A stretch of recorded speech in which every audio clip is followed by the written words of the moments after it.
बाया तिकडच बरं होतं गे. हे पप्पा उन्हातानाचं लईच काम सांगायला लागले ते.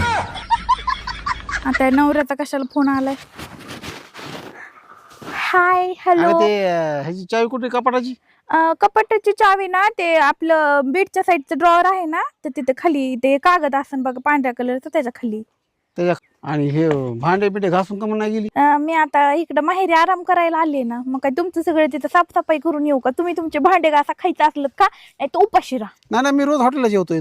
मला भांड्याची गरज नाही. फक्त मी असले होतं जमत नाही तुम्हाला हॉटेलला जेवायला. मी घरी आलोय आज. कुठं होतं? मी जेवण करतो हॉटेलला, लॉजवर झोपतोय. मी असले होते तुम्हाला कधी आठवड्यातून एकदा महिन्यातून एकदा चला म्हणलं हॉटेलला, तुमच्याकडे पैसे नसते तो मुलीला तोंड घेऊन म्हणतात. गेलीस ना तू आयुष करायला माहेरात? मला म्हणलीस मी गेलेच आयुष करणार आहे. काय करतेस नेमकं? हे काय आयुष्यात करते मी काय काम करते काय आयुष्यात करते. हा मग आयुष्यात करते. आता